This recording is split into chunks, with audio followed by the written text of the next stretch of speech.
మనం ఎన్టీఆర్ జిల్లా తిరువూరు మండలం ఎరుకోపాడు గ్రామంలో ఉన్నాం. ఇక్కడ కొంతమంది మిరపకాయ రైతులు ఉన్నారు, వాళ్ళతో మనం మాట్లాడే ప్రయత్నం చేద్దాం. ఏమండి చెప్పండి, మిరపకాయల పరిస్థితి ఎలా ఉంది? ఏమండి, నల్లెచ్చిపడి 7 క్వింటాలు 8 క్వింటాలు అవుతున్నాయి ఎకరానికి వచ్చేసి 7 క్వింటాలు 8 క్వింటాలు అయితే మరి మందుల కొట్లో చూస్తేనే 1,00,000-1,50,000 అవుతుంది. మరి ఇప్పుడు ఈ రేటు చూస్తేనేమో 8, 9, 10 కాడి నుంచి తక్కువగా అడుగుతున్నారు. మరి ఎట్ట చావాలా ఏంటో తెలియట్లేదు, అత్తుపట్టట్లేదు. మంగళసూత్రాలు, నాతాళ్ళు, జోళ్ళు, బుట్టలోళ్ళు, పట్టీలు మొత్తం కుదకట్టు పెట్టినాం.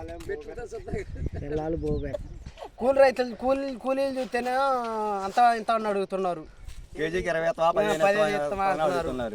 మా రేటు చూస్తేనేమో ఎట్లా వచ్చింది. మీకు ఎంత అయితే గిట్టుబాటు అయిద్దండి?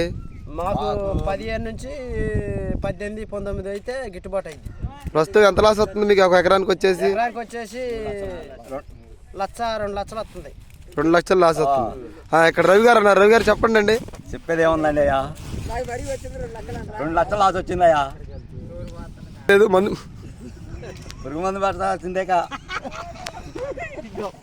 మిర్చి ధరలు బాగా తగ్గిపోయినాయి. పోయిన సంవత్సరం ప్రభుత్వంలో బాగా మిర్చి ధరలు బాగానే ఉన్నాయి. ఈ ప్రభుత్వం వచ్చిన కాడ నుండి మిర్చి చూస్తే 10,000, 8,000, 9,000 అడుగుతున్నారయ్యా. మేము ఏం చేయాలో అర్థం కావట్లేదు. మిరపకాయ చూస్తే నెంబర్ 1 క్వాలిటీలో ఉంది.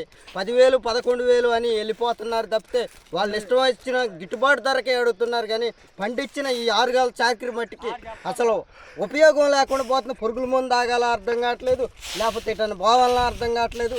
భూవే దొరకని పరిస్థితి ఈ రోజు ఈ రైతులకి.